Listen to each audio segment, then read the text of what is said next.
Hello there! From behind the yellow line, this is Trammin, episode 227. My name is Kirk, and as always, I'm joined by my friend, and he's on the away team, Christian Rainwater. What's up, everybody? Our big nerd topic of the week is Disney away from Disneyland. And away we go. Hello, everyone. Welcome aboard Trammin, a Disneyland podcast. Please lower your head and watch your step while boarding. As a courtesy to other passengers, we ask that there be no eating, drinking, or smoking on board. In just a few moments, we will begin our trip into the Disneyland Resort news and topic of the week. Ladies and gentlemen, this tram is ready to depart. Driver, you are clear. Welcome back to Trammin, everyone. Happy Wednesday. We're your hosts, Kirk and Rain. What's up, Rain? Dude, I was racing you right now because I didn't have the run a show open. Oh. So I was going through my drive, went through my favorite. It was crazy. I made it though. You're here. We're here. Yeah. Little home away from home. So, let's clean our home away from home with Mousekeeping. If this is your first time here, welcome aboard Trammin, a Disneyland podcast, where Kirk and I talk about the Disneyland Resort through and only through our eyes. Listen to full episodes every Wednesday or topic-only uploads on Big Thunder Thursdays. If you enjoy the show, like, subscribe, comment, and review us wherever you can, including Spotify, Apple Podcasts, and of course, my favorite, YouTubes. For a visual guide of the show, follow at Trammin Podcast on Instagram, and right into the show, head to trammin.com/ask. While you're on Trammin.com, catch up on lore, check out our recommendations, or download some artwork for your personal use. If you want to chat with us on Discord, ask us how. And you can find listings and lore on Trammin.com. Yes, you can. So, let's get in some news.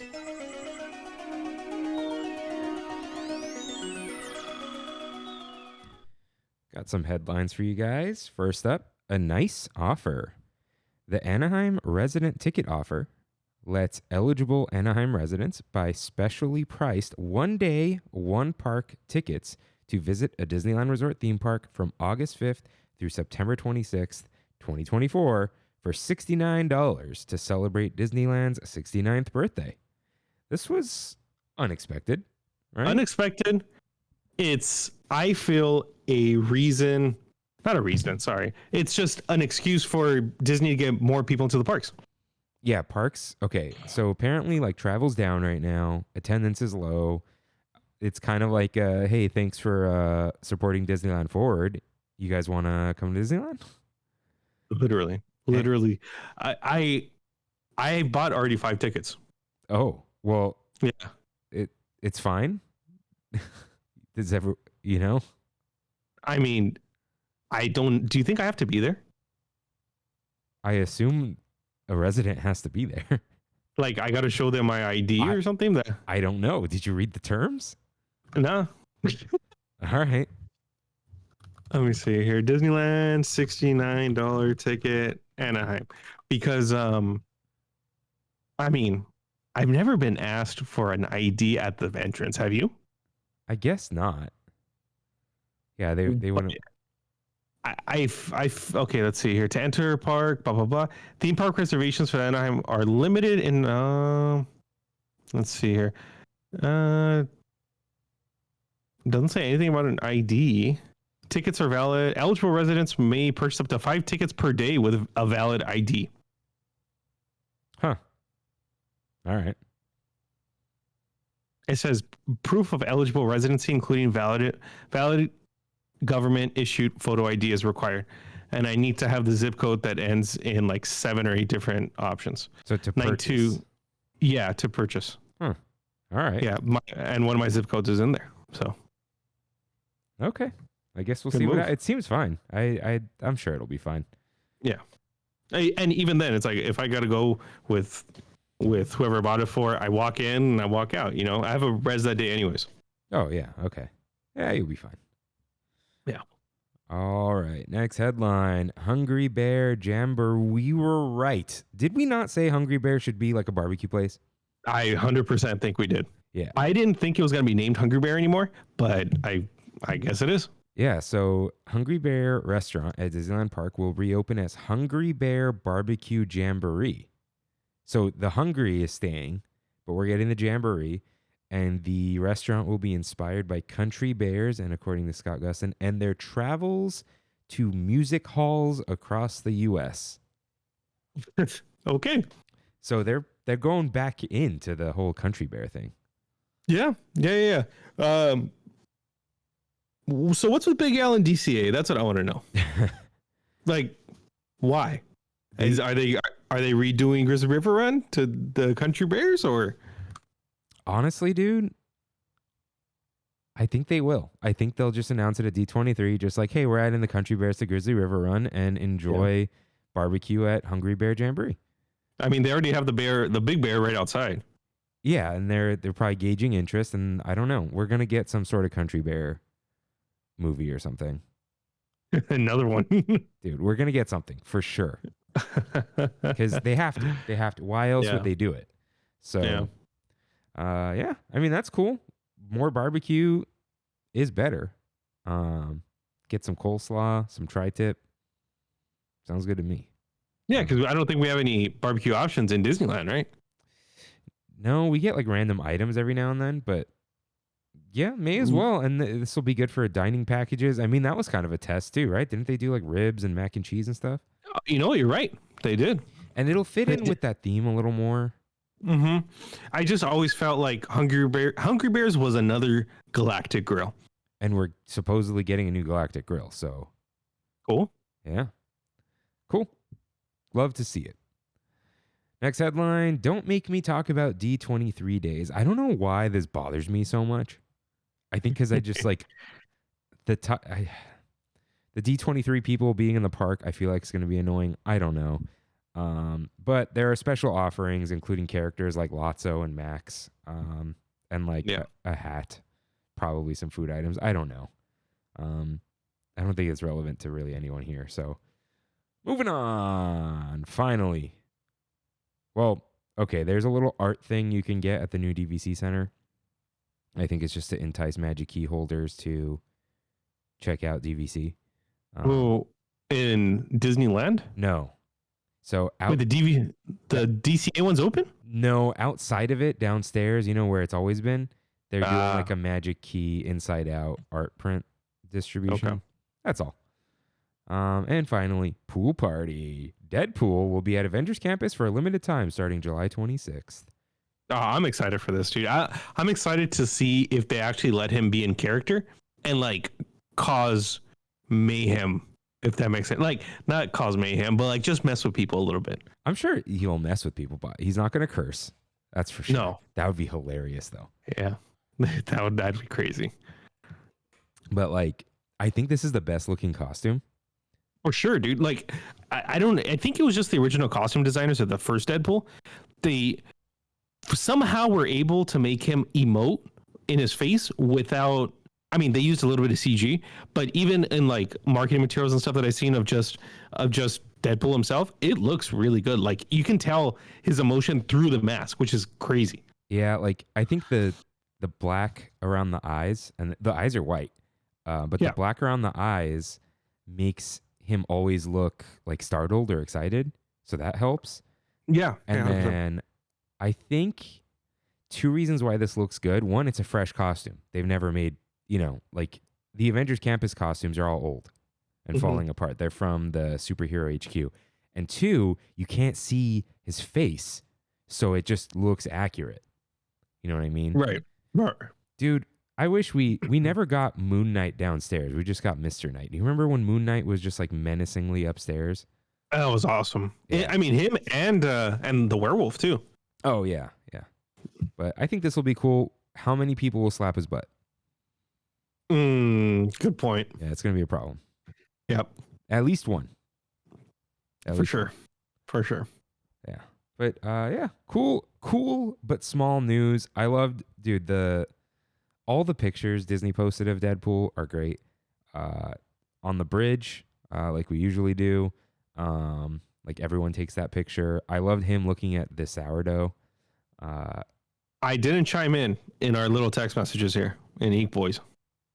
You can get a chimichanga in DCA. You cannot. Even, why do you think that? Where do you get a chimichanga in DCA? I've gotten a chimichanga in DCA. Where, Rain? Where? At the chicken place. The chicken place? In Pixar Pier. Oh. Dude. This was maybe 6 months ago. You got to chime in because Yeah. I just saw it right now. Poultry Palace. Yeah, because there are no chimmy carts. But you can go to Poultry Palace. So. You would know. You would know. Brandy loves her chimmies, dude. Yeah, it is there. All right. So you're right. Yeah, I don't remember where the chimichanga joke is. To be honest, I've seen Deadpool 1 once, and that's about it. I haven't seen Deadpool 2. But I loved all the photo ops. An icon returns. They knew exactly what they were doing. So yeah, shout out to Deadpool showing up. Yeah, I'm excited to go see the movie. I don't know when it comes out, and I need to watch Deadpool 2. So Thursday. And if you watch Deadpool 2, look for my panda. All right. Okay. It's time for You're Right, in which members of the Tram fam write in with corrections and comments just like you can at trammin.com/ask-rain. Cue up that corrections music, please. All right. So we got a couple write-ins about iconic sound bites. Kimmy and Reyes wrote in about Hurry Back. That's a good one. That is a good one. JD says, I've got a couple iconic sounds. The rattling of Autopia is going to change a bunch when it goes electric. The transition sounds to Toontown and Galaxy's Edge. And the I Thought I Could on Casey Jr. That is so terrifying. The I Thought I Could. I don't know why. That's with the super raspy, where it's like it is kind of creepy. Yeah. And then he just said, my wife and I use the bye-bye pretty often. Love that one. Tiffy Luna says, I howl with the wolves in Big Thunder. Hold on. And let's see. Robert wrote in, don't forget the whistle as Big Thunder passes by. I always like the sound of Jungle Cruise, boat motors, and the carousel organ too. Not all of these are sound bites, but that's okay. Thought I'd get these all in. Take them. Yeah, Kevin wrote in on Instagram, but I remembered as I was. Where did he put it? Okay. Kevin Padilla. No. Okay, maybe on the main one. Oh, there's more chats. Instagram. I hate you. Every week I gotta just say how much I hate Instagram. Where is he? Did we get that? We didn't get that many messages. I feel like it was Kevin though, for sure. Kevin right? for sure wrote in. Huh. I don't see it. Where would he write in? I'm so confused. No idea.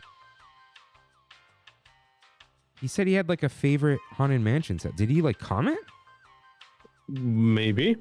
Let's see.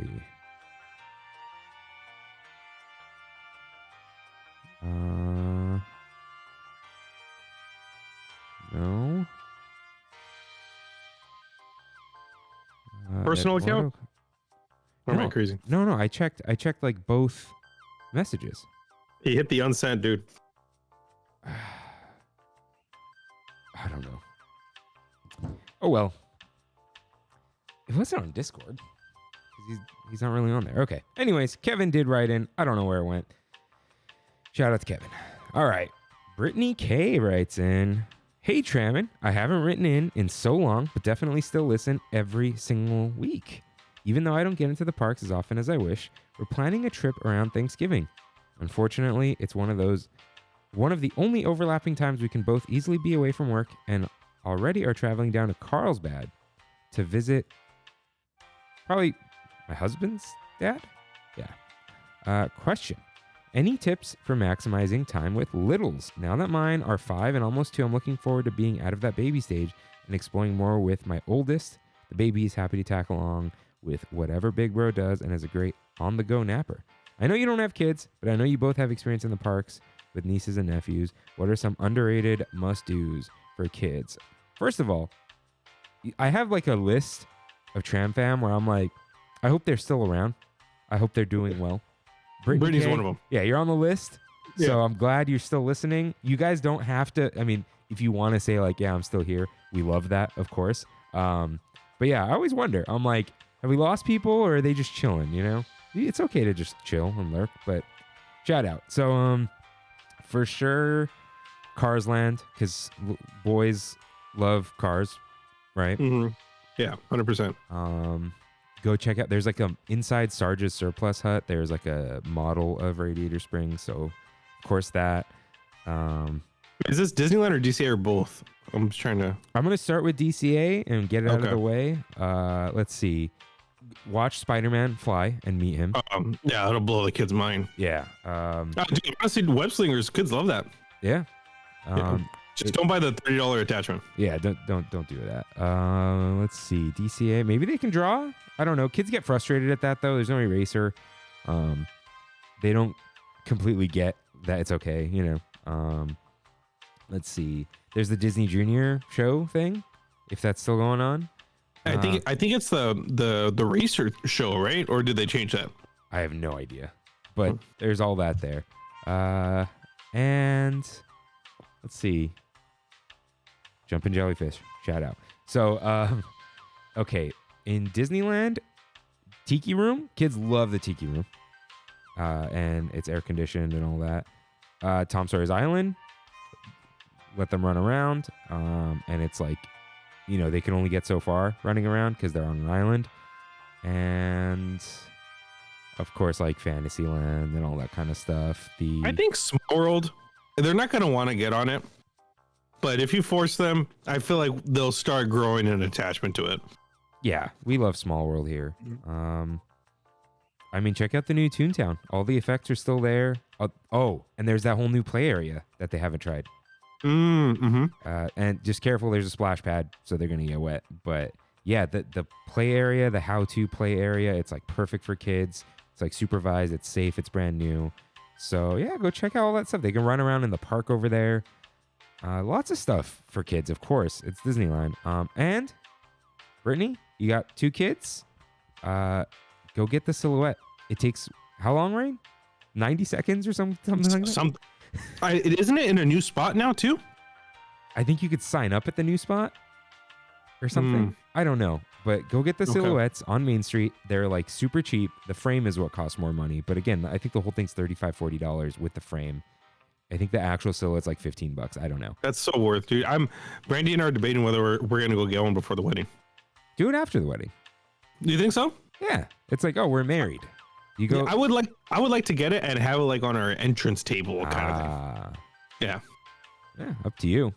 I feel like that's something I would do as a like post wedding. I have the "we got married" button type of deal. Yeah, for me, not like you have to do that. Just like, all right, no, that's cool though. I'm down. Yeah. So yeah, go get the silhouette, of course, and yeah, just little fun things like that. Like there's, you know, tons of stuff for kids to do, but yeah, you might forget like these little things that are around. And yeah, I'm trying to think if there's anything else. There's like parades and stuff during the day that you just want to check the schedules on. And some characters do have schedules out. And Monsters, Inc. Good ride. All right. Yeah. Thank you for writing in. Katie G writes in, "Hi again, Kirk and Rain. I wanted to reach out about the DOS process. When I was connected to the cast member, she asked some questions about my brother's disability, and I explained in detail the types of reactions he has. Despite being very detailed about essentially every well-known trait of autism, I never gave the actual diagnosis. In the past, CMs had not wanted the diagnosis, so I didn't want to just say autism. She began to try and tell me about location return time since we use a mobility device, which I'm already familiar with, and she tried to say he would not qualify for DOS. I was very nice and told her I was struggling to understand because the program is intended for those with autism and similar, and that is what he has. She immediately changed course and stated he would qualify since he has autism. I worry that this is going to lead to abuse as well if they're just looking for certain words to be used, but I digress. In the end, we were given it. I will share that I had to modify the party while I was there, and the accessibility kiosk was pretty easy to do that. They have a cast member standing at the entry, and they were able to add the people I needed to the party. They do limit it to 4 total being part of the return time. I believe there's an exception for family, but I'm not sure what that is. They also changed it after scanning in, you have to wait 10 minutes before you can select another. While I understand why, because they give you a return time 10 minutes less than what the wait time is, I'd rather they do the full wait time and be able to select right away and not have to set an alarm or whatnot to wait the 10 minutes. Overall, our trip was enjoyable, and Sunday was a pretty light crowd. I definitely noticed there seemed to be fewer people in all the accessible lines this time. For example, it was not uncommon for us to wait behind 5 or 6 parties to board Radiator Springs or Space Mountain. This trip, only twice did we experience any other parties ahead of us for those 2 attractions. I'm not sure if fewer people think using a device will allow them faster access, or if they're just small slowdown, like you spoke about last week.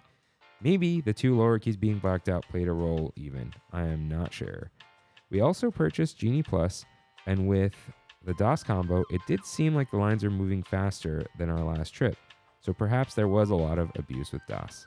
Lastly, prices literally went up from Monday to Tuesday. Genie Plus is now starting at $35 each. Even the food prices went up. I was confused when a beverage at Pim's was originally $14, was now $16. Oh well, it's going to happen sometime. Oh, that's that union stuff. Yeah, they're mad that the union is going to strike, so they raise the prices, even though that's not how it works. I believe the Genie Plus is just like on a busy day, it just costs more. Like it still starts at $30. But yeah, the light crowds, it's a little bit of both, of course. Yeah. So the 2 things I want to say, one, I'm sorry, like you had to go through so much.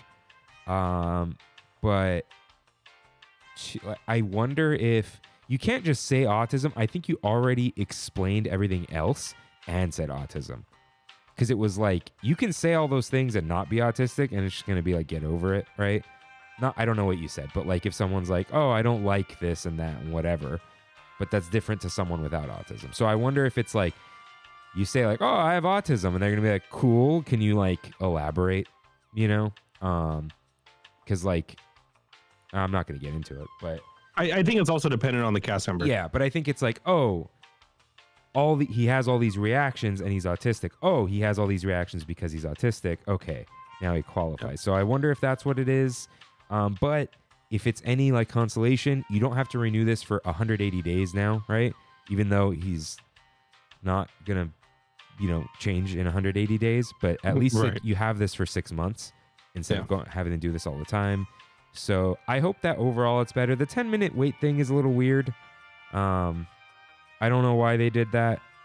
Who knows? I don't know what the reason is. But I hope that like it's just easier over time because you don't have to do it as much. And maybe once you've gotten this version, it's not as hard the second time. You know what I mean? So Yeah. thanks for explaining this to us. Yeah, it's good. Yeah, shout out to your brother. I know he likes a good what was the drink? The PIM, the R&D martini. There you go. Shout out. Was it the adult cold brew? It is a Good cold stuff. brew. It's not a martini. Yeah. It's good stuff though. That's good. Yeah. Love that thing. All right. So yeah. And lastly, I do want to give a shout out to the unions authorizing the strike. Disney is in the hot seat now. Let's see what happens. Stick it to the man. Yeah. All right. That's all we got for you, right? This here's our Big Thunder topic of the week.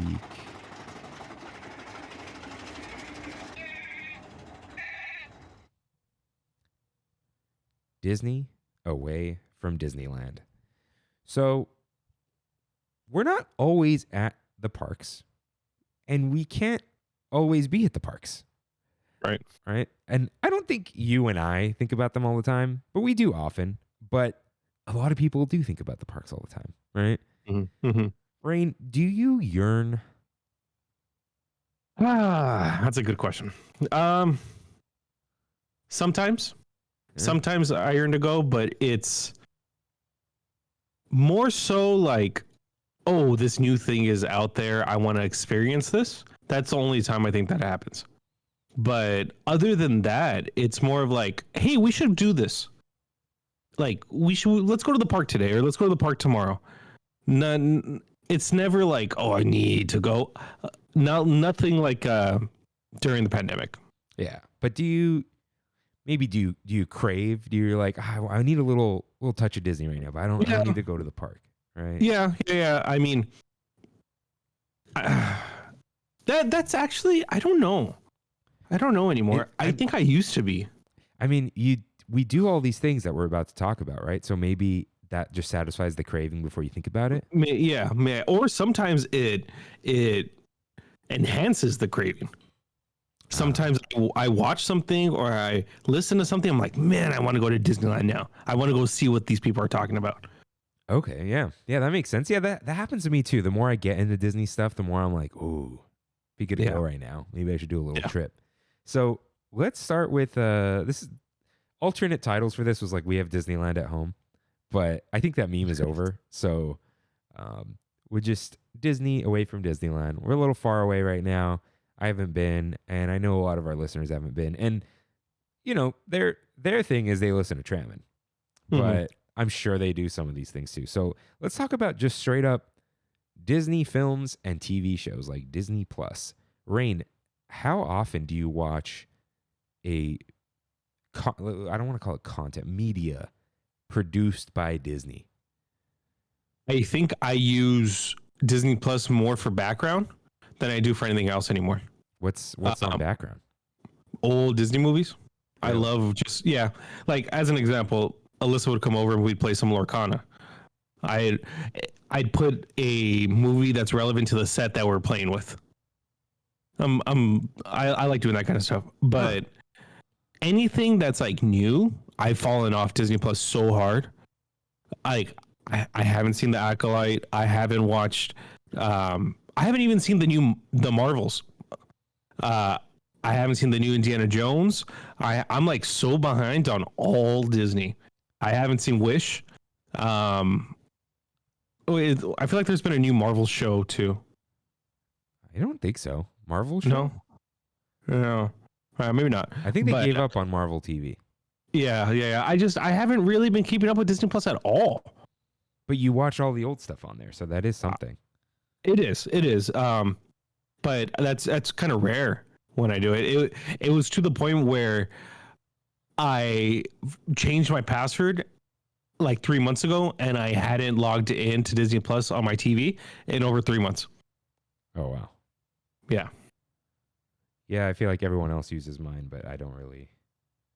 I haven't watched anything since probably Halloween.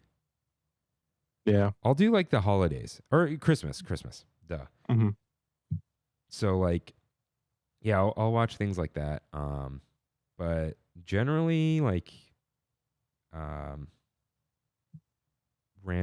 randomly or whatever, I don't do it. So, yeah, I don't look for. I've always said I've been more into the Disney parks than the Disney films. Like I grew up with the Disney films and whatever, but I don't necessarily look for it. You know what though? I want to give a shout out to one show that I did watch, and I watched it pretty much 90% on our bachelor trip, and that was X-Men '97. Oh, that is a Disney Plus original. So yeah, that's the only thing I think this whole year that I watched on Disney Plus, and by God, that was a good show. Yeah, I've never watched any of the X-Men, so not for me, but that's okay. Yeah. All right. Yeah, let's move on from the TV shows. Yeah, I don't know. I mean, you watch Pixar. You go to the movies. Yeah, and I watch most Disney things that come out at the movies, but it's just these last few I've missed. And like I said, Indy, the Marvels, Wish, those are the three big ones. I haven't seen them. Haven't seen any of them. But you saw Inside Out too, right? I did. Yeah. Yeah. I'm gonna see Wolverine and Deadpool on Thursday. So. All right. Yeah, I'd say that. I feel like those don't give me like the Disneyland itch as much, right? Because it's Star Wars and Marvel. So, yeah. But I feel like both of us do a lot more of Disney documentaries and like YouTube videos, right? 100%. So number one, we talk about it a lot. Defunctland. If you want like that deep, like Disney into your veins, Defunctland's the way to go. For sure. It's like it fills you with this nostalgia, even though you probably weren't around for that thing, right? If there was something you remember, it like awakens those core memories. Or even like something like Fast Pass, it's like something super niche that you miss, and it's like expertly crafted documentaries about the thing you're into. It's exactly what we look for. And even like stuff that we don't know about as much, like Epcot stuff, it gets you like that, like Disney away from Walt Disney World. Even it expands your knowledge of Disney, but it's I don't know. There's a special. Go ahead. He does some weird stuff too. I mean, like, and that is really relevant to the parks. Like, even Matthew's thing, Helix, like that. Oh my! Who would have thought that there was a band for one summer? What was it like? 1978 or something? 1981. That was playing in the parks, and there was enough lore there to have an hour-and-a-half documentary about it. It's some next level nerd stuff that I love. Yeah, it really is next level. It's things you wouldn't even think about or whatever. It's really like off the beaten path. And even like there are just some classics, that we do remember, and they're gone, right? But Defunctland, cream of the crop for sure. Hopefully look forward to an episode with Defunctland. He ever responds to my email? I'm gonna give him so much trash when I see him, dude. I just want to give a shout out. He did go to film school though, and I think that has a lot to do with how well everything is made. I think a lot of people on YouTube, they just start making videos, which good for them, but there's an extra level of polish here in both the writing and the production that you can tell was professionally taught. Yeah, it's like storytelling in acts, like it reveals. I mean, the Disney Channel, that whole section that he produced himself and he filmed him, it's insane, dude. Like it's seriously insane how well that was made. Matthew's sections that he filmed in the Epcot music episode, that's professional level film. It looked amazing. Like, so that's Defunctland, I feel like, is just really on another level of filmmaking, just on YouTube in general, to tell you the truth. Yeah, because a lot of YouTube documentaries are, half of it is like someone talking into the microphone. Yeah, it's a Ken Burns. They're Ken Burns documentaries. I actually have never seen a Ken Burns documentary. Neither have I, but I just know that's what the pictures and the slide and the fade and fade outs is. Yeah. So shout out to Defunctland. Someone I've been watching a little more recently is Offhand Disney.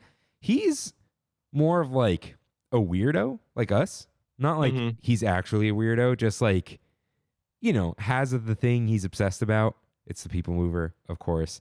The title is very appropriate. He's just like, I'm just going to talk about this thing today. Like, I thought I'd talk about the story of Space Mountain.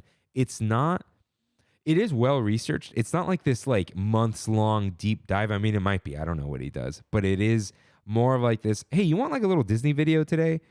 And he's good at that. It's cool. He's funny. He's a little character, right?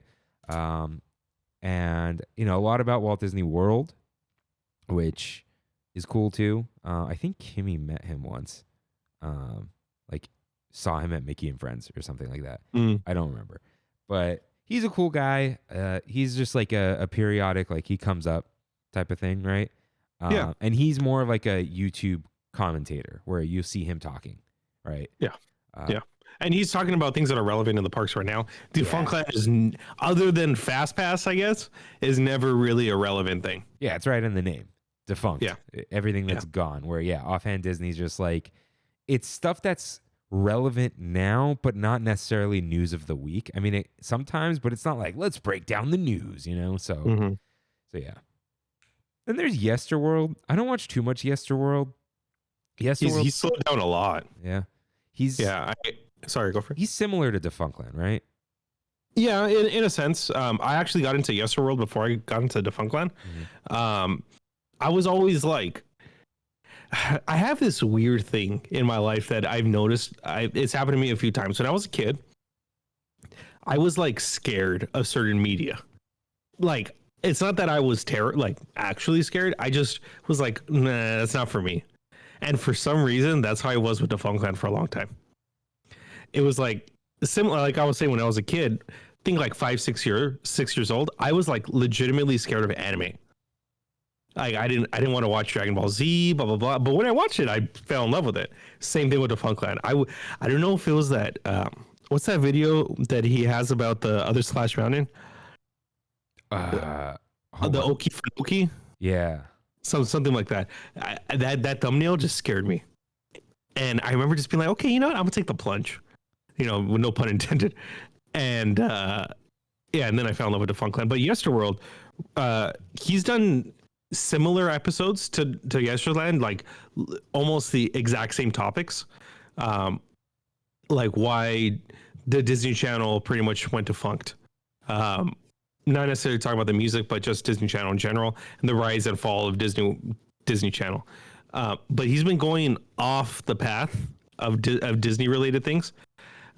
He just did a fantastic documentary on the Wizard of Oz and the making of the Wizard of Oz, which I highly recommend. Oh yeah, I saw that, and I didn't watch it yet, but I did see it. Yeah, good stuff. But he does do some like normal history of this ride, why weird topics. One of my favorites is the rise of VHSs and the Disney Vault. That was a very good episode. That is like the type of stuff I'm really interested in, like old technology. Do you ever log into the Trammin Twitter? Not really. I see you post on Twitter and I'll interact with it, but not really. Do you know who we follow on there? No. Obsolete Sony. It is, dude. Have you seen this? No, I'm going right now. Dude, I'm on my way. One of the best accounts to exist, just straight up. And like, this guy posts like at least 5 devices a day. Yeah, and has not run out. So hey, the Grand Legacy Hotel follows us. Yeah, I noticed that. I don't know why. Yeah, very weird. All right, what'd you say it was called? Obsolete Sony? Dude. Guys, if you want a nostalgia trip. Ooh, man, that looks good. It never ends. Every day. It's amazing. 2004 Sony Ericsson EGB 10 game board? That's not even, dude, we're scratching the surface. The PSP Go shout out, yeah, dude. It doesn't end. It's a wonderful account. Wonderful account. Huh. Well, let's move on. So let's talk about new for me, Poseidon Entertainment. Now, again, I feel like I want to talk to this guy. Feels like he's just unhappy with the Disney parks. He seems like a bitter old man. Yeah. But I respect it. Straight up. I'm not insulting him. He's unhappy with the state of things. But he's also open-minded. I just watched like his SeaWorld video. I know SeaWorld, but like he was like, I went in thinking there's going to be a baby coaster or whatever. And I was surprised and it was actually good. And they did this and that and whatever. So it's like, but he just like loves old Disney, but it's not like I need the old thing back. It's more like the old manner of thinking back, like the old Imagineering, not the old ride itself, like, so I like his stuff because it feels more adult. Does that make sense? Like more serious? I don't think it's more serious than Defunctland, but more serious than Yesterworld. Yeah. I think Defunctland has a silliness to it on purpose. Okay. Yeah. Okay. Not like Defunctland doesn't take the work as seriously.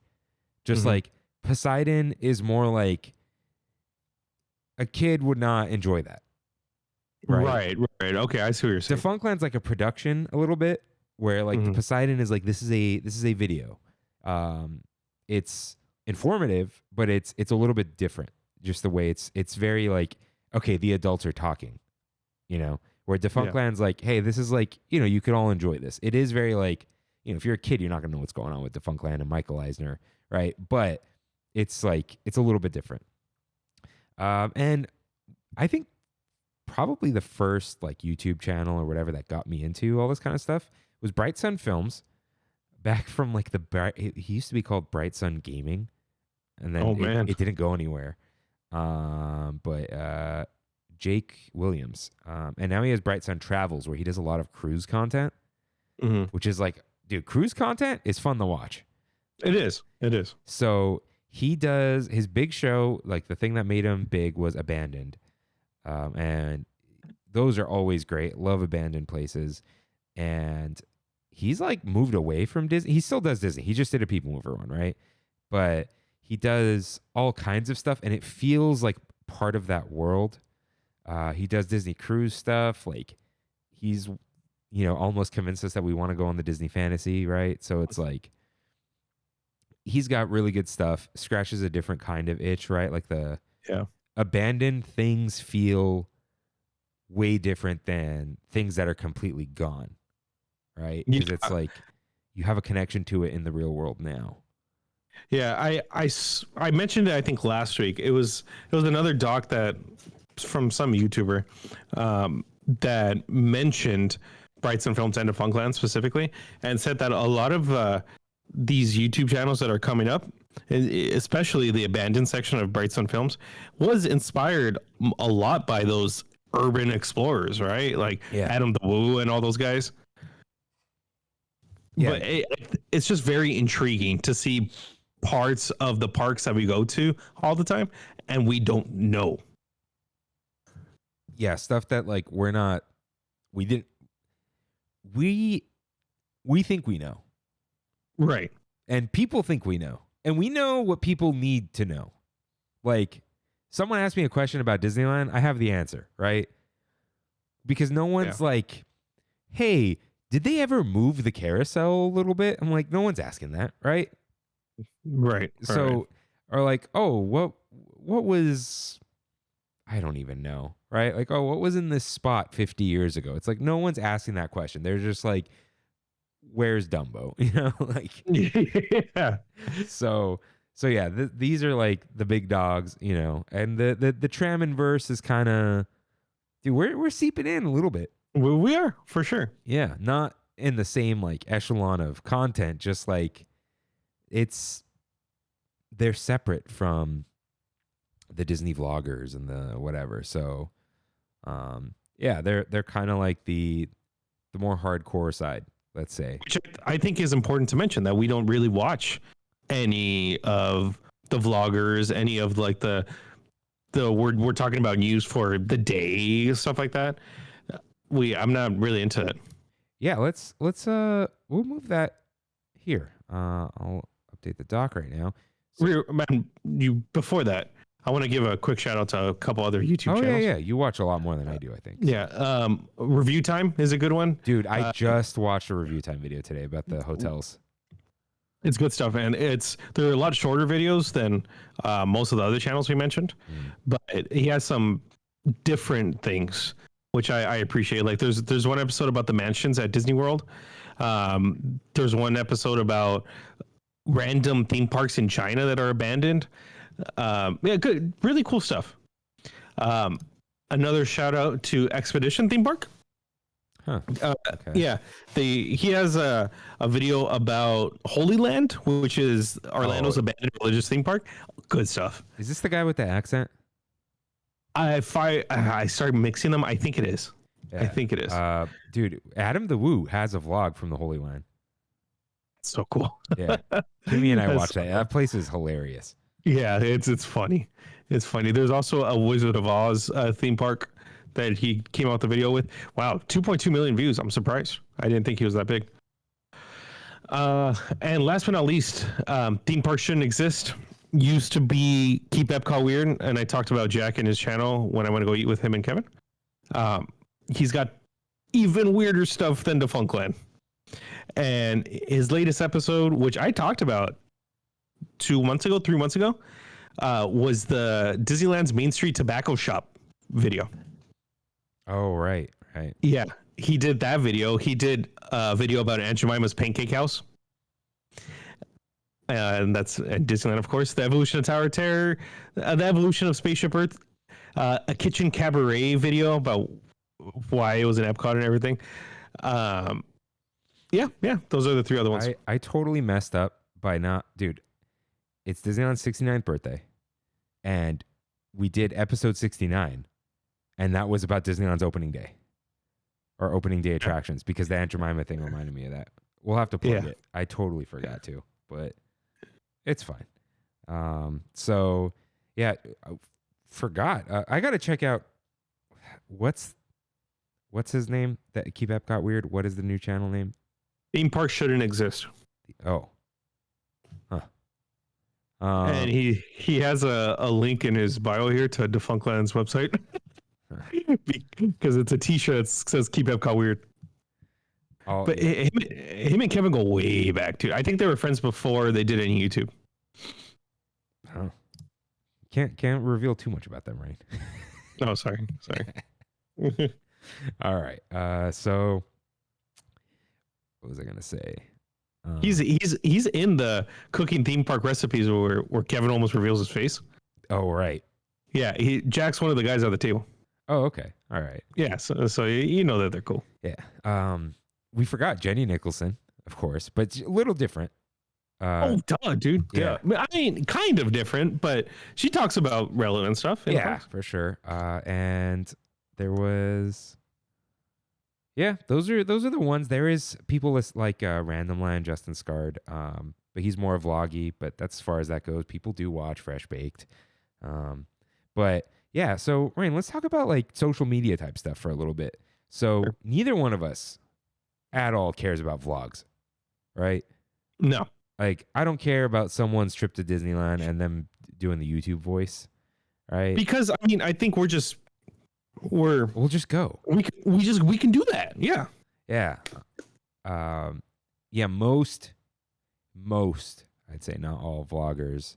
Yeah, it's not the best. Rain, I do recommend, friends of the show, the West Coasters, their Tokyo vlog, because they didn't go to Disney, and it's very like low key.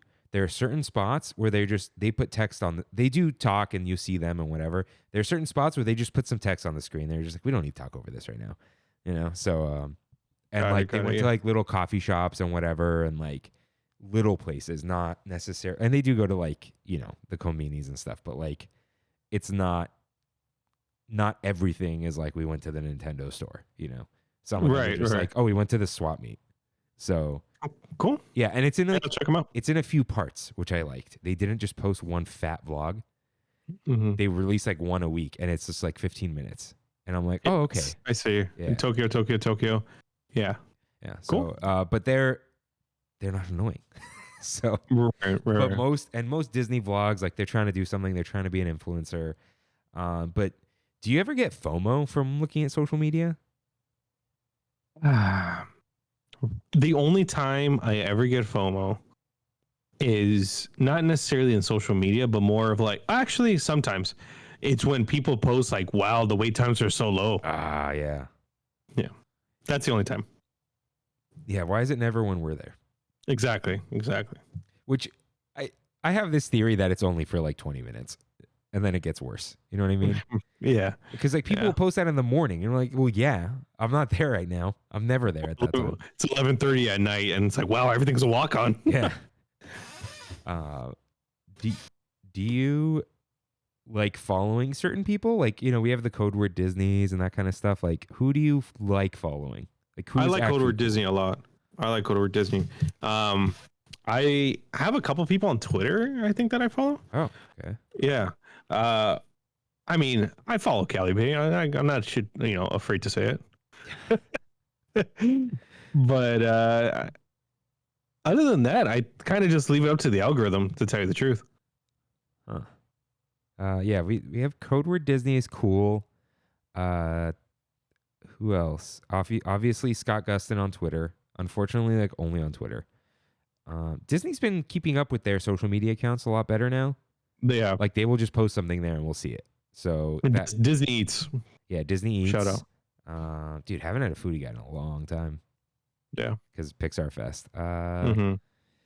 Yeah, I don't. There's like foods of Disneyland or food at Disneyland. One of those posts a lot and isn't like too much. What is it like? Eats with Remy. I don't. Oh, okay. I don't necessarily like the reviews or the weird thing where Remy tries the food, but it is good little videos of the food. So I'll say that. I know what you're talking about now. Yeah. Okay. Yeah. I'm just like, I don't know what these stars mean. Most of them are 5, but So yeah, not too much of that from us. I know some of you like that. It's okay. It's okay, especially if you're not around. You follow us and we post things, I guess. So that's all right. But let's talk about some Disney music. Rain, do you ever listen to soundtracks for movies or Disney movies? Lord of the Rings. So no. Kingdom Hearts count? We'll talk about Kingdom Hearts in a little bit, but you ever just like, I want to listen to the Pocahontas soundtrack right now? Nope. No. Lion King? Never. No, that would be. Nah. What about loops? Like loops from the parks, like the lands and stuff. No, not at all. To tell you the truth, I think the most Disney stuff I listen to is probably Disneylanders. Yeah. Before we get to Disneylanders, I do listen to the Trader Sam's loop. Amazing stuff. Okay. There's a YouTube Super Hot Larry who has like some loops. OG DCA, and I love the Grizzly Peak Airfield and like the Grizzly Peak Trail loops. Mm-hmm. But that's basically it. I don't want to listen to Main Street Loop. I know it by heart by now. Esplanade. Kimmy listens to like some of the Golden Vine or I think Craftsman Bar has a good loop. But yeah, no, I never do any of those. Yeah. But yeah, let's talk Disneylanders. Friend of the show, friend of life. Got to get him on before he leaves America. But he kind of like defined. He's like part of our sound. I mean, he wrote the song Trammin that plays at the end. Yeah. But he does a lot of these. They're Disney lo-fi like remixes, or they are original tracks. They're sampled from movies and rides. I tried using some of them for the sound bites. Some of them aren't on Instagram anymore, but they are on Spotify. But Kimmy has it's called Disneylanders Lo-Fi playlist, so it doesn't have like the EDM stuff. You want to go check that out on Spotify. Mm-hmm. But he's a cool guy. He gets it like completely. I do put it on every now and then. Like I'll put it on when I'm writing Trammin, sometimes like on the way to Disney, or like when I don't know what to listen to. It's just like Old Faithful. Yeah. All his Pixar tracks I have in a playlist. But I don't know. His music feels very nostalgic and very like childlike. Like reminds me of childhood because all the sound bites are so good, and he knows how to pick them, knows how to write a song around it. So huge giant shout out to the Disneylanders.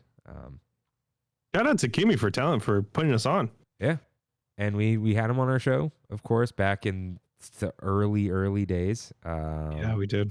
Yeah, because when like before Kimmy and I were dating, she's like, "Oh, you gotta check out the Disneylanders. Cool lo-fi," because everyone was into lo-fi during the pandemic. Mm-hmm. So that was good stuff. Still listen to him. Love the guy. Shout out.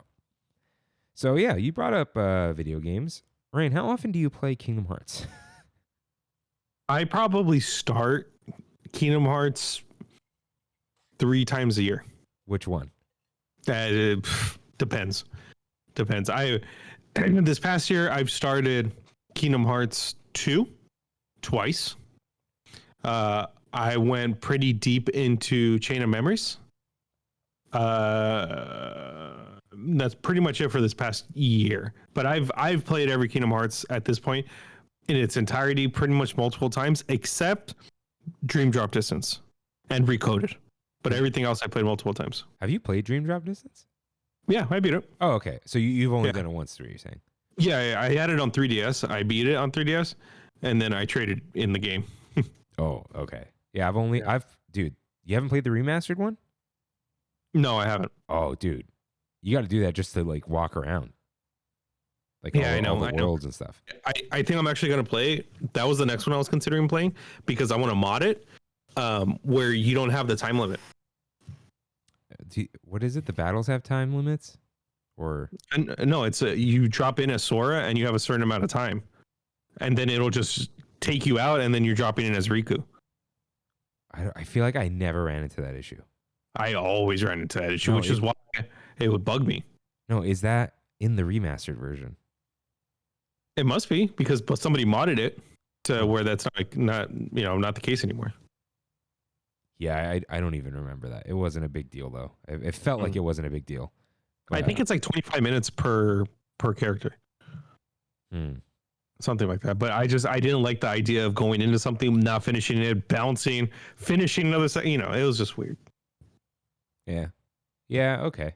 But I haven't played it in a while. I booted up Melody of Memory a while ago. I played the heck out of that, man. Yeah, that one I got to get back into.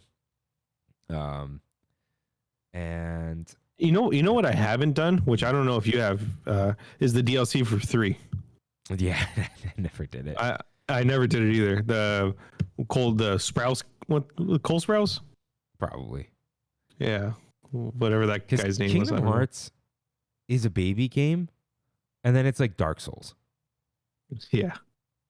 There's like no mid ground. Yeah, it's like I feel like the hard mode, or not the hard mode, the weird battles are worse than Dark Souls.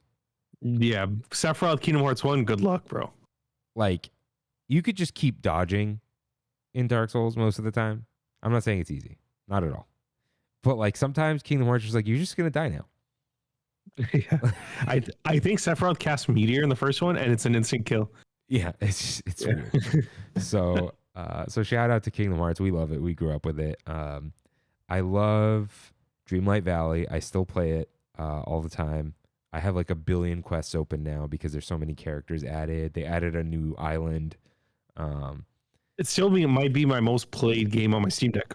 Dude, I'm like 200 hours in that thing. Yeah, I have like 60, 70 hours, and that was within the first 2 months. I didn't put that thing down.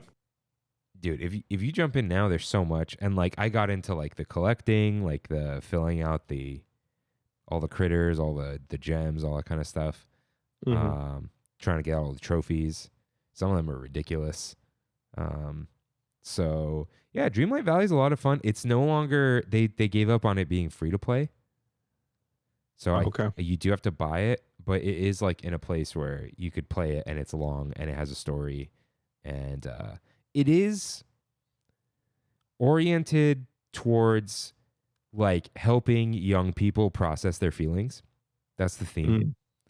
So sometimes I'm just like, all right, I get it. But it's fun. It's cool. It's like silly. And it's I think better than Animal Crossing. I mean, there's an argument to be made there. Animal Crossing has that nostalgia and cuteness. Yeah. Like there's a specific thing to Animal Crossing, and like the UI, it all like feels right. But it's like in Dreamlight Valley, like you can just move things. There are quests, like there's more to do. There's more variety, I feel, where Animal Crossing is very simple, but there is something beautiful about Animal Crossing for sure. I love it. Like, I'm not saying Animal Crossing is worse. It's just, I think Dreamlight Valley is more well-rounded and more like a modern video game where there's certain, Animal Crossing, Nintendo stuff, there's always just like, why can't I just do this? Yeah. Yeah. The weird Nintendo decisions. Yeah. So like I was trying to explain to Robert on the Discord, like he bought his daughters a Switch and like, they're going to have to share the island. Yeah. He's like, why? Yeah. Why? Yeah.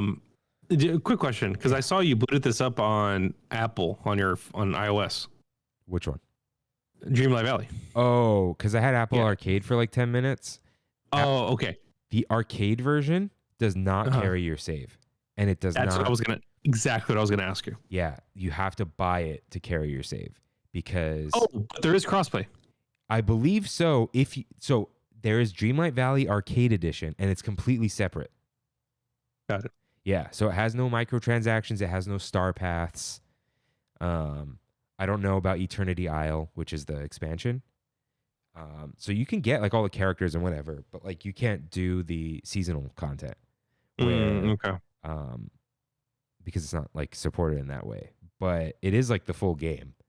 But yeah, when I wanted to do like Star Path stuff, like do like the daily random crap, it's you'd have to buy it, which I'm okay with. It's just like they're separate editions. Because I booted it up and I'm like, can I not load my save? And they're like, no, it's just fresh. So yeah, it is completely separate. Womp womp. But I want to give a shout out to Dreamlight Valley too, because one of the few games Brandy has ever gotten into. it is fun. There's something satisfying about it. Yeah. Because you can't like lose, right? There aren't really like. There's no death screen. Yeah, that is a big thing. Yeah. So yeah, shout out to that. Shout out to just like OG Disney video games that we don't really play much of, but like, we brought it up. A Bug's Life. Bug's Life. Yeah. Toy Story. Yeah. Toy Story. Dude, Toy Story 2 is on PlayStation. I saw. Yeah, because I have PS Plus, and I saw I can download it and play it. Disney Infinity is still up there. Yeah. So Avalanche made Toy Story 3, which people said was very good, and then they made Disney Infinity. I did see though. I don't know why this came up on my Twitter. Toy Story 3 had two separate versions, one for PS3 and one for PS2. Completely different games. Yeah, it was a weird time. Yeah. Remember when that happened a lot? Remember like Aladdin for the Genesis was different than the SNES? Dude, same thing with Lion King. Chamber of Secrets had like 4 versions.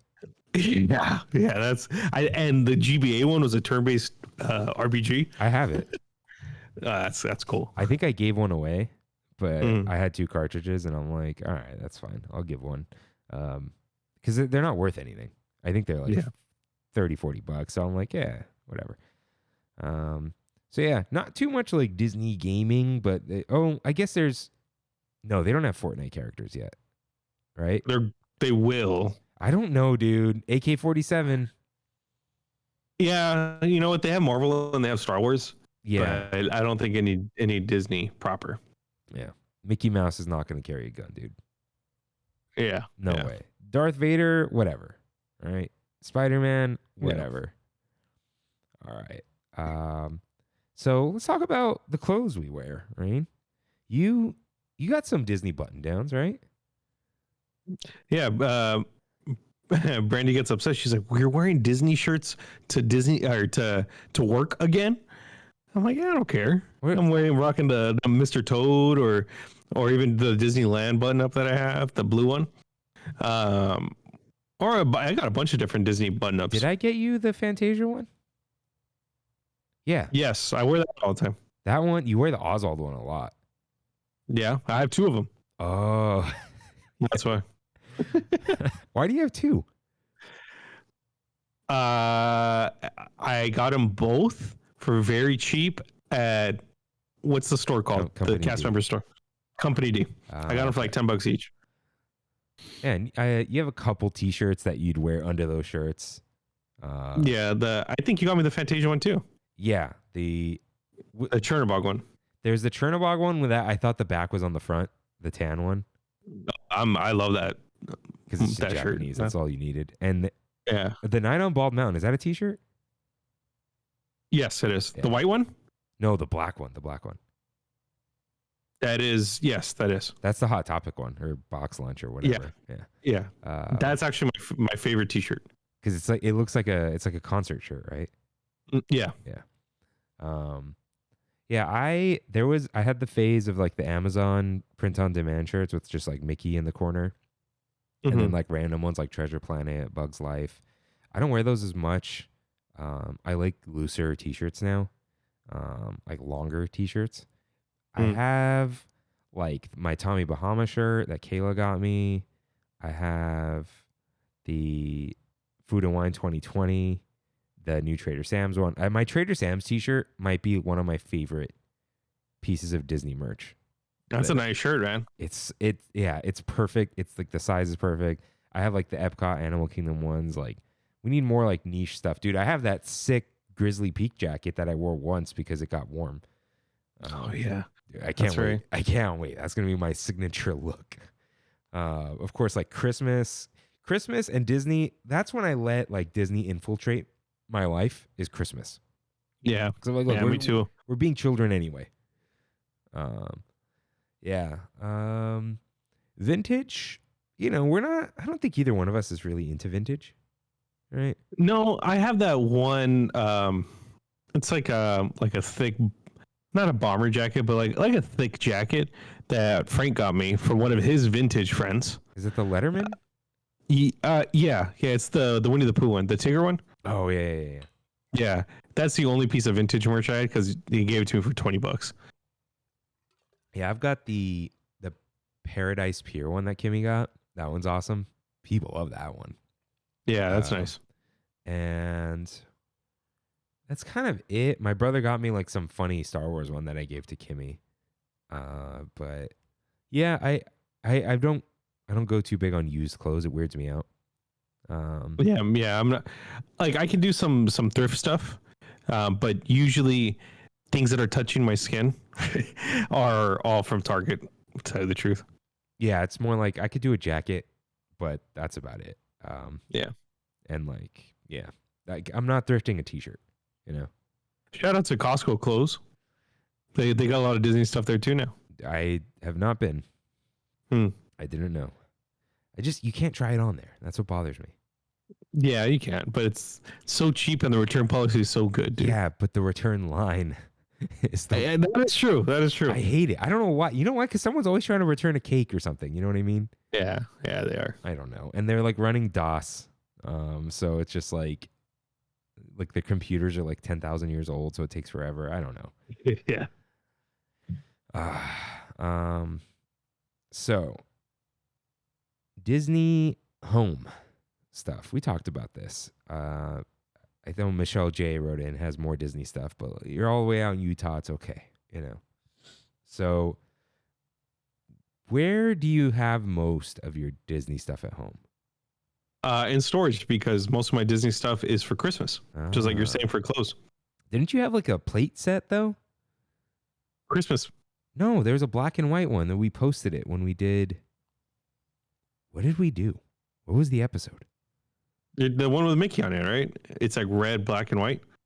But it's not Christmas. It was like a drawing. Yeah, it's their Christmas. They were? I use them all year, to tell you the truth, but oh, okay. So you could use them. They have like it's a slight Christmas because I think Mickey has a hat on. Okay. Yeah, but it's not like Christmas. It's like, oh, Christmas. All right. Yeah, I don't go too much on like, I have kitchen stuff. I have like the drain thing. The spoon rest is probably the best. Oh, I like that. Yeah. That's cool. It's classy. It's silly. It's a hand holding the spoon, you know. Mm-hmm. I have the glove. That one, dude, you have to have the glove. The Mickey glove as the oven mitt. I had it for a long time and then I just wore it out. Yeah, that one's perfect. Probably one of my favorites. And the mugs, dude. The mugs. I have Star Wars mugs, Disneyland, Adventureland, all the rides, Grand Californian, just random Mickey stuff. Do I have old stuff? I don't know.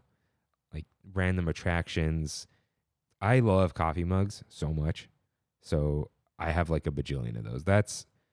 I'll probably like take them all out and take a big picture for this because there are so many. And I kind of want to know like what I have. I can't even use them all. Some of them, yeah. My whole shelf is full. They're stacked up. Like it's crazy. So yeah, not so much. It's a little I associated with Disney. I've started the Tiki mug collection. Many of them are from Trader Sam's, but there's like some of the best ones are from Trader Sam's. yeah, for sure. There's like some from Oga's, even Craftsman Bar, the Hatbox Ghost, the Trader Sam's Christmas one is top tier. Yeah, the barrel. I have that one also. Yeah, that's probably one of my favorites. And then, dude, the one I have from Strongwater is also just crazy. But like that new Matterhorn one, that one is like maybe the most Disney, right? Like I guess Hatbox Ghost, but yeah. The Matterhorn one is like the most egregious, probably.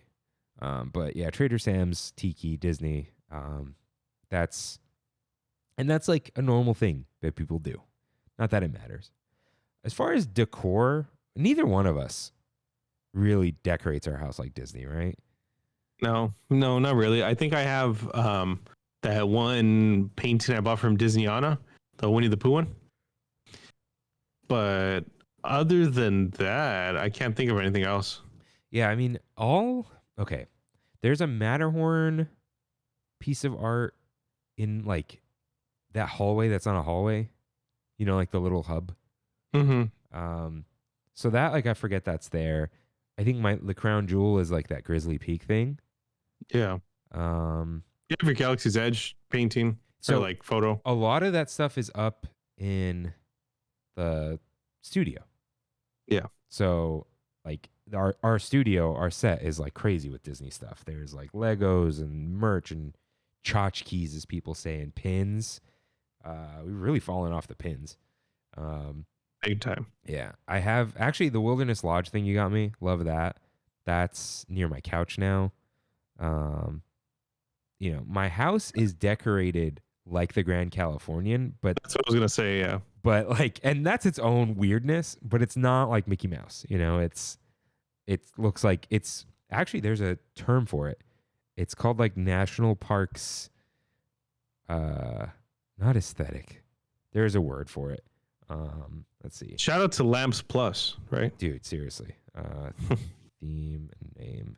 There's like still around? Dude, that's right. Yeah. I don't know what it's called. But yeah, Lamps Plus, I passed by it the other day. That's where Disney gets their lamps. So yeah, they're not going anywhere. They don't just sell the fake Tiffany lamps. Like they just sell lamps. Yeah. And like, fans. Yeah. Like my chandelier is from there. So yeah, I think that's really it for my Disney decor. Like I don't have like the Mickey Mouse sheets and table covering, or whatever. You know what I forgot completely about is all my Pooh stuff. I have a lot of cups, like not mugs, cups of Pooh. My salt and pepper shaker are Pooh. There's just a lot of Pooh sprinkled throughout the house. That's like Brandy's thing though, right? It is. But I mean, it's in my house. So. Yeah, it's an intersection of you two, but like she loves Winnie the Pooh. Yeah. So that's like her influence, kind of like your middle ground, right? Where like exactly. Yeah. Oh, I want some Disney stuff. All right, we'll do Winnie the Pooh. You know, and Winnie the Pooh stuff's cute. It's not too tacky, right? So that's what I like. Yeah, it's very like hand drawn looking. So yeah, and I guess I have random pictures, but it's like pictures of me and Kimmy at Disney, so that's a little different. But yeah, I have like random things here and there, but it's not like overt like 2024 merch or like it doesn't say Mickey Mouse on it. Most of the stuff doesn't have Mickey Mouse on it, even though I love Mickey Mouse. But yeah. All right. And finally, Rain, friends and Disney discussions. I feel like what gets me back into like being interested in stuff week to week is like our little group chats, like sending between us sending each other news, or like especially the boys, you know, Matthew, Freddie, Jeff, sometimes Peyton. So yeah, like they'll send the news or weird speculation or stuff we would never think about, or like Freddie's real in tune with the union stuff. Yeah. So I like having people talk to Disney about. Kimmy, of course, sends me news and stuff, and we have our own discussions. But then, like, she'll send it to me and then put it in the Discord. Shout out to our Discord. That's where you can have it's almost like conversations with, like, I mean, I guess that's what friends are. It's like people who are into stuff you're into, but it's not always about those things. It's like it's a group chat, like an iOS group chat with subjects. Yeah, with categories and like Yeah. just fun little things to talk about. So yeah, it's cool hanging out with Disney people who they're kind of like, they are our people. They're not psychotic and they're not vapid, like none of us are really like trying to make it big or be influencers. We're just like, we just like this stuff and we're going to talk about this stuff with people and send each other memes about it, like, so it's cool to talk to people about that. And, people write in, talk to us. We haven't done our meetups in a while. We got to like get that going, but things have been weird. So yeah. Any other weird places Disney's in your life, right? I don't think so, right? Like, I think you covered it all, except I guess one big one for me is work.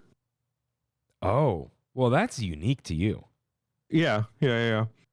But other than that, yeah, every now and then you get contracted to do like inflatables and stuff for Disney, right?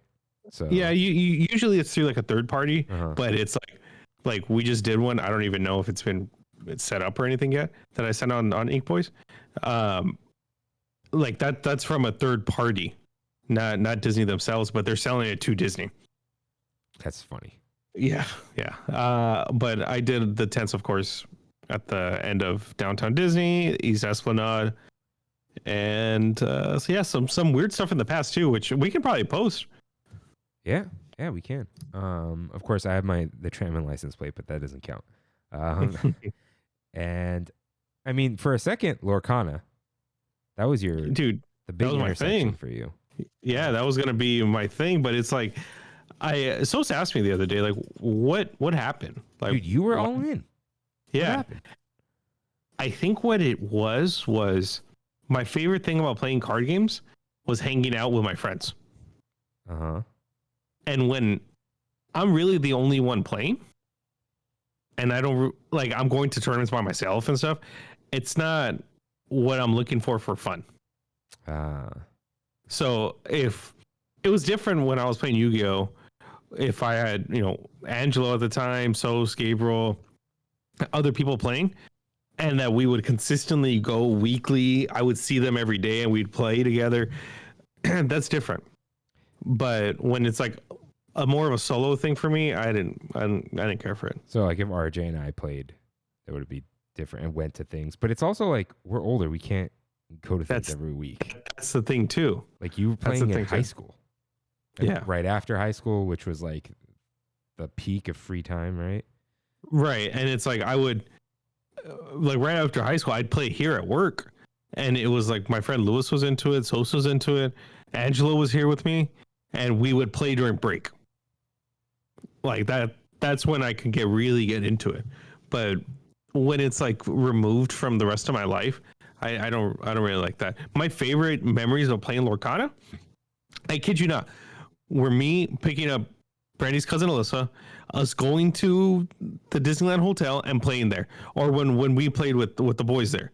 Like that's what I enjoyed about playing cards. Yeah, it was the most fun in the hotel too. Yeah. So yeah, I guess. Yeah. Sorry, I never played. Oh no, you're good, dude. And I think I don't even know if you'd be able to get into a card game anymore, even if, like, I mean, you have Sos and stuff, but it's like, yeah, just life's just different, right? If Lorcana didn't hit me, nothing's gonna hit me. Yeah. There was one more thing, just a little question. Do you ever like do you ever get inspired in the kitchen to make anything that you eat at Disney? Not at all. No. Yeah, me neither. Because we'll just go eat it there. Otherwise, that's the thing. Yeah, I'll just go there. Yeah, when people are like, "Oh, copycat recipe," I'm like, "Eh." Yeah, I'm good. And anything that's gone is like, look, it's a chicken nugget. I did make a Monte Cristo once during the pandemic, but that's it. Yeah, that was a little different. That's like when you absolutely can't get it. Yeah. So yeah. Yeah. So yeah, that's what we do, Disney in our lives. Let us know if there's some other stuff you guys do. Things are different now. It's not much of a magazine, blog type world. Of course there are podcasts, but neither one of us listen to them. We do one. So yeah. Thanks for listening to us for your little Disneyland away from Disneyland, or Disney away from Disneyland, because it's not always just about the land. So that is our Big Thunder topic. If this is your final stop. Thanks for chatting with us today. And if not, it's time for We Have It So Good, where we in the Tram Fam talk about our trips to Disney parks and more, right in with your trip recaps at trammin.com/ask. Rain, it is time for the Marcos tea, right? Oh, all right. What's up, Trammin? Unfortunately, the Orlando trip didn't start off on the right foot with the unfortunate passing of my aunt. Sorry to hear that. Oh, man. Marcos. He said, I received the news just as I had already arrived in Orlando, and just as my now wife had arrived at Nashville for her bachelorette weekend. We were convinced by my mother that her sister would have wanted us to stay and enjoy the weekend, seeing as how many of our friends and family members were already there with us on our trips. So we both stayed at our celebrations, and the amount of things that went right and wrong were unbelievable. Everything from breaking my phone completely on night one in Orlando to a huge storm going through Epcot as we were in the middle of drinking around the world, to lost credit cards, and finally actually losing a drunk friend at the park.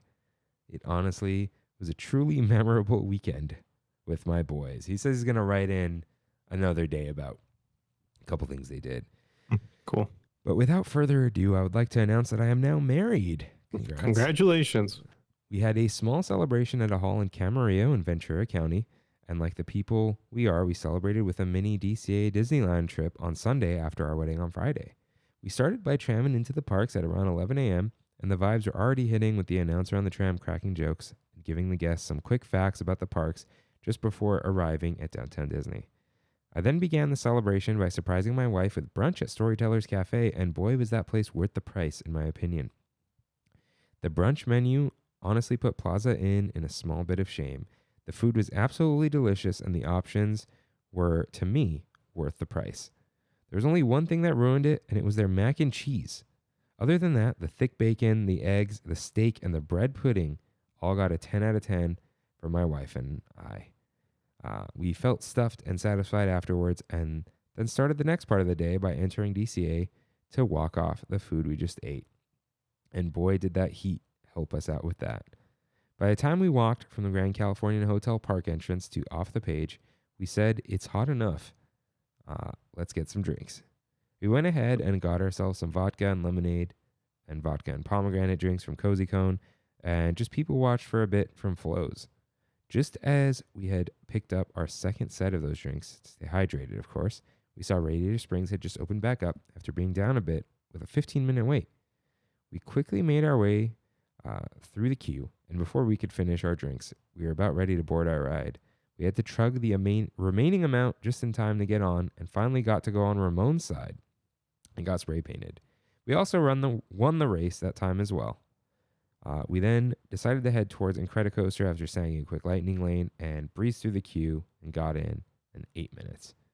We did get scared because there was a bit of a delay on our takeoff on the ride, but went through in a breeze. All right, Rain, take this next paragraph, please. Yeah. Afterwards, we did a quick walk towards the Pandora store next to Little Mermaid, and my wife convinced me to buy myself a charm bracelet. I'm not much of a brackets and charms or bracelets and charms, bracelets and charms kind of guy, but I said, what the heck, and I just got married. So why not? So I got myself the leather charm bracelet celebrating the Lion King 30-year anniversary. I wouldn't believe it was already 30 years old. We then hit up Smoke Jumpers for some frozen Jack and Cokes before making our way towards Disneyland. As we entered, we checked Genie really quick and saw Big Thunder had an opening in 5 minutes. So we sang that really quickly and we did some shopping before heading over to ride Big Thunder. Afterwards, hunger started to settle in again, and we stopped by Bengal Barbecue and got ourselves a Bengal rice plate and picked the bacon wrapped asparagus and Bengal beef skewers to go with that. And have to say 9 out of 10 on the flavor and quality of the meat, rice, and veggies. Let's see, where are we? Hey, Kirk, can you do me a favor? Yeah. Can you mute yourself real quick? Cool. All right. We were just about to call it a day when we saw Space Mountain. I had a 10-minute wait. Best believe we threw away what little food we had left and power walked to Space Mountain. We thought it may have gone down during the day and just had come back up.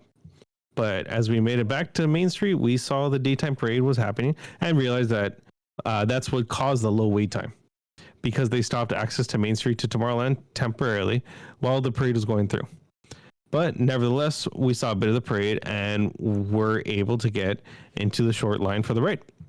It did go up just as we entered the line, but we timed it and we only did about a 25-minute wait from where we officially stopped to the front of the line. After this, we were officially tapped out for the day. The tiredness of having had our wedding on Friday, then a small gathering on Saturday of our closest family members on Saturday, and then Disney on Sunday had finally hit us. We made our way to downtown Disney and saw no wait for the trams and decided on Trammin out of Disney and right into the sunset. Nice. So sorry, dude. Yeah. I was struggling only because I hear the echo of myself when you're not talking. Oh, okay. Oh, you're good. Yeah, but even when you mute yourself, I still hear the echo. Oh, weird. Yeah. So he finishes overall a great weekend for us, and I just have a few pieces of advice for Rain for his upcoming wedding. Enjoy the time you have while getting ready with the boys. But if you're gonna drink that early, don't go too hard. Rain, I'm not drinking. I'll drink. I'm gonna need it to get the nerves out, but I'm not gonna drink a lot.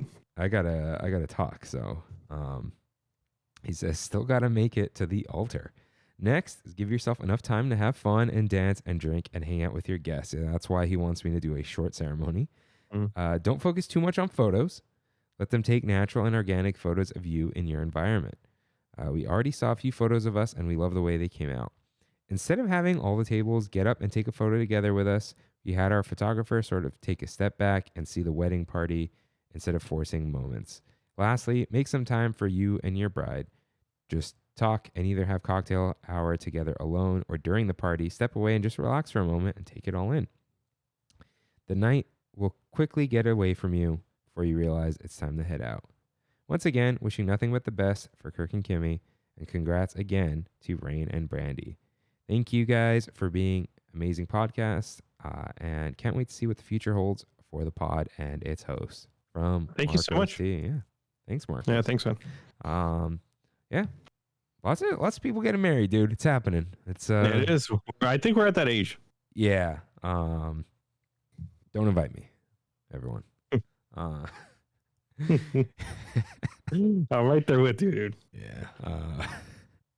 So yeah. All right. Emily from YouTube writes in, "Hi again, y'all. Took my D&D group to Disneyland on the 20th of July, and it was grand. We got in around 9 a.m., and I bought Genie Plus for everyone. One friend was temporarily in a wheelchair, so we also took advantage of a couple rides' wheelchair return times. The day was full of rides and fun. We started with Pirates and Indiana Jones, followed by Big Thunder, all within the first hour. Then we hit the Matterhorn, which was bumpier than I remember. It always is. Star Tours, Peter Pan's Flight, and Runaway Railway came next. We stopped for food around 1 p.m. at Cafe Daisy, and despite the heat, I got a pepperoni pizza flop over. It hit the spot, along with Granny Goof's mango iced tea. 8 out of 10 each, I think. I agree on that. That's good. I've never had it. We learned that the Main Street station is not wheelchair accessible and therefore exited at Tomorrowland, which made crossing over to DCA a lot more walking for everyone in the heat. Sorry, lost my place. Remedy that with AC from Animation Academy, where we drew anger from Inside Out. One of my friends got his degree in art, so he put all of us to shame, but I'd like to say my attempt wasn't too bad. Then the Incredicoaster, after which followed a late lunch, 3 p.m. at Lamplight Lounge. Dude, that sounds good right now. It does. We were sat on the water, which was a first for me, and the rest of my party had never been at all. My hopes that they would like the restaurant came true when everyone was happy with their food, and the rest we got by sitting down for an hour and a half. I went with the al pastor pork chop since I couldn't justify a $25 burger, but one friend got the burger and let me have a few bites, and I don't think I would have been disappointed if I chose that instead. But the pork chop was so perfect and spicy, 9.5 out of 10. It was also my first time trying the open ocean with a splash, which went down too easy. It was perfect for a hot day too, and I was tempted to get one to go as well, but talked myself out of it. Definitely would get again. We left the restaurant right after the parade ended, but didn't wait more than 10 minutes for Ariel for more AC. And we went back to Midway Mania for a lightning lane. Battled my friend who talked smack about my game before we started, but I beat him by 29,000 points. We accidentally got all the rings around the aliens to reveal the robot opening its mouth for more points, which I hadn't seen in person before. We also rode Soarin' Around the World, which solidified for me that Soarin' over California is superior. I don't like looking at a curved Eiffel Tower. Thank you very much. We switched back to Disneyland for Galaxy's Edge, where we rode Smuggler's Run as pilots and gunners and didn't do too bad. And we saw Rise was a 50-minute wait and decided to go, but it took an actual 70 minutes before we boarded. Ooh. Yeah, at least it didn't break down. By now, it was after dark and we crossed over a final time to ride Web Slingers. I was first by a lot in the first attack, but I fell behind to last in our party by the end. Okay. I forgot how much it makes your arms burn. I got a Cozy Cone soft serve swirl after because the heat and lack of food was making me woozy. And we found our virtual queue location for World of Color for the 10:15 showing, since I forgot to sign up until 3:15 and missed the 9 p.m. show. We were seated in the ADA section, which meant we had a bench to sit on, thank God. I don't love World of Color 1, but the song is very catchy and beautiful, so I didn't mind. We ended our night hobbling out of DCA. I think we did 15 rides in one day. Worth it. Thanks for reading, and happy Wednesday. Nice. That sounds like a great time. Dude, you could do a lot if you show up in the morning. That's the thing. Yeah. That's the thing. Shout out to the D&D group. I want a D&D group. I think Adrian said he was starting one, but this was like a couple years ago. I don't know what happened. Dude, I feel like it's another one of those, like, if you're going to have a D&D group, you'd play Lorcana, you know? That's the thing. Yeah. Adam Durrami invited me to his, but nothing ever came of it. Huh. How's he doing? Pretty good, I think. All right. Reyes writes in, "What's up, Trammin? We have it so good that on Friday afternoon, I took a solo trip to the resort after work. The plan was to go with my sister, but she couldn't make it. I arrived at the Mickey and Friends parking structure around 3:40 and drove right up to the parking attendant. Welcome surprise indeed. Took the tram in and headed toward Disneyland first. I knew I wanted to try the new drink at Oga's and headed off to Galaxy's Edge. Felt nice not having to bob and weave through the crowds that occurs on most trips. Relatively light crowds this Friday afternoon. Oga's only took 10 minutes to get called, and while I was waiting, I walked through the marketplace where I encountered Ahsoka walking with a child. Love seeing characters walk around Galaxy's Edge and hope it continues. At Oga's, I ordered the Krill Elixir. I wasn't sure that I would enjoy it, but it was nice to sip and take time to enjoy. It was delightful. Light and refreshing, especially on a hot summer day. I had the urge to order those birria tacos from Cocina Cucamonga and headed out to DCA. Those tacos did not disappoint. And I hit up some rides. Single rider on Racers was 10-minute wait. Pixar Pal Around, which was also 10 minutes for the non-swinging. Silly Symphony Swings, another 10 minutes. And last ride of the day was Golden Zephyr, which you guessed it, 10 minutes as well. While I was on Pixar Pal Around, as a single rider, I was placed with a group of 3 others, one of which was wearing a Baltimore Orioles cap. And he noticed my Dodgers cap, and we talked the entire ride from MLB to Disney parks. He asked me, as a Magic Key holder, what is the key to enjoying your day? And I answered by saying, trying something new, whether it's food or drink or even a ride, and also just a vibe. Try to take everything in, and there's no rush because I will be back. You guys have instilled this in me, and I try to provide that perspective to whoever asks. after the rides. Decided to head home after an eventful day. We have it so good. Spread the good word of Trammin. That's right. Just taking the vibes, bro. Yeah, sounds fun. Sounds fun. I'm on a solo trip soon for sure. Are you? Yeah. Did I mention? He said he was gonna go. Did I say that he was supposed to go with his sister? I feel like I didn't read it, but I did write it. Anyways, You did. You're good. Rain, have you gone? Past week? Not at all. Nice. Yeah. Not at all. Me neither. So yeah, I've just been obsessed with Balatro, which I did not realize was on PlayStation. Shout out, dude. Dude, it's so good. Too good. Mm-hmm. Dude, I didn't send it to you. I got jokers that were every time you play 4 cards, it boosts the joker. A 2 pair is boosted, like with a multiplier. Oof, yeah. And then I think some other weird pairing boost. And then I like leveled up the 2 pair. Dude, I got to the end and then I had to get 300,000 and I lost.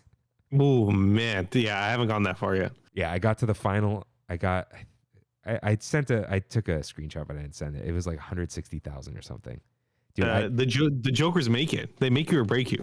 Yeah, if you don't get good ones, it's over. But yeah, dude, I just played like everything was 2 pair. I'd play 2 pairs and win every single round. Holy cow. Yeah, I'd get like 60K like immediately. It was crazy. Wow. And yeah, Mario Picross on the analog pocket. And yeah, I don't know. We're not really doing now playing lately. Maybe we'll bring it back when we see some movies. But Rain, what time is it? It's pizza time. It's time for one last bite. Rain, as always, what is the best thing you tasted this week? You know what? While we started the show, I had half of a Fermento sandwich, dude, that I thoroughly enjoyed. My mom keeps saying like, I got to bring that for you. Oh, Fermento? Heck yeah, dude. It's so good. So good. I don't think that's it, to tell you the truth. But I just wanted to shout that out because that tasted absolutely delicious. I'm going to give it to... Actually, honestly, dude, that might be it. Because I'm looking at my phone here. Things that I had this past week, and I just did not have any good food. Wait, so what is it? And I'm going to give it to the Fermento sandwich. All right. What was the sandwich? The torpedo. What is the torpedo? Oh, man. I've been ordering this for so long. Let me see. I'll tell you right now. Torpedo. Fermento's Deli. Let's see. The torpedo. It's like they're okay. It's the Italian combination. The 1958 Italian classic. Torpedo is what they call it. Cotto salami. Imported ham, mortadella, provolone cheese with mayo, mustard, lettuce, tomato, red onion, dill pickle, peppercini, Italian seasoning, and drizzled Italian dressing. I say no mayo. Huh. Doesn't sound too crazy. It's not, but it hits, dude. It's a mortadella, though. You don't really get that everywhere. Yeah, it hits. So, it's nice. I was going to give it to Portillo's. That sandwich is so good. I forgot to get the gravy, though. There was obviously some in there, but like it's doesn't cost extra to put the cup on the side. They just didn't. I don't know. Shout out to the cake shake, but dude, my mom dropped off some stuff for me today, and it just like in one little Ziploc. I asked her who made it. I just asked though. I forgot to ask earlier. She's like, "Oh, there's a banana cookie in there, dude." It was a banana snickerdoodle. Oh man, with like you could feel like the sand on the outside. You know, like the crystals, dude. Yeah, it was amazing. I didn't know this existed. A banana snickerdoodle. Yeah, that sounds good. Yeah, like imagine like the cinnamon of banana bread, but then like the caramel is like the crystallization. I don't know, man. Wonderful, like tiny little nothing cookie. So whoever made that, maybe it'll be on your right next week. But finally, go ahead. I'm looking at that picture that you sent me, the Portillo's one. Yeah. Do you not get the other peppers? I only get the sweet peppers. You don't like the hot peppers? I don't know. I never want hot peppers. I'll do it next time. That's the combo is to die for. Yeah, dude. but you gotta. I didn't do it this time because it was cost so much. The cheddar too. The cheddar too. Yeah. Yeah. Yeah. But they didn't make the cake shake right. They didn't put the ice cream on the bottom. So there's just cake down there. But anyways, good stuff. Ridiculous stuff. So, Rain, finally, what is your one next bite? Oh man, dude, I think I just want to go. I'm gonna go to Tiendita this week. Oh, I need to get that big, whatever that thing. What is it called? The chocolate dipped cinnamon thing. oh, the buñuelo. Buñuelo. Oh, I couldn't think of the word. I want to get the buñuelo. I want to get the choco taco. I want to get both. It's a great combo, dude. I got to split that with a couple people, and we'll be good to go. All right. Yeah, sounds good. Let's see. Dude, I don't even think I have a res. Like, until Kimmy's Me either. birthday. I don't have one either. So, I don't know. I haven't. It's funny. You know, we're talking about Disney away from Disneyland, and I haven't really been thinking about it. Did we? Huh. Dude, I have no earthly idea. Oh, you know what? The Luigi cone. Have you seen this thing? Luigi? No. What is this? Kayla posted it. Oh, my mom. Oh, my aunt, Autumn's mom. My aunt Nighty made the cookie. Vegan banana nice. cookie. I don't know. Oh, Wow. phenomenal. She's a great baker. So shout out. Vegan. Yeah. Shout out Morkur. Is it Luigi's chicken pesto cone? Yeah. Yeah, I've had this before. It's good stuff. It looks better than like the one that had no chicken. Does this have sauce? Alfredo pasta, marinated chicken. Oh, there's no marinara. Wait, I'm thinking of something else, dude. I think this one's old. No. Okay, I'm gonna What look am I up gonna- the cone right now. Chili cone, or what is it? Cone. Queso. Yeah. Okay. So it is called that. Luigi and Guido cone, garlic basil seasoned bread cone with cheese filled tortellini, marinara, mozzarella, Italian breadcrumbs, and basil. Mm. Sounds good, right? Mm. Yeah, that does sound good. Yeah, so that's what I want. Why not? Cheesy cone. So we've been your cheesy cones. And with that, Thank you guys for listening. We'll see you next week. see you real soon. Bye. Thanks for traveling with us today, and we hope you have a happy and memorable visit to the Disneyland Resort. Please lower your head, watch your step, and exit to the driver's right-hand side only.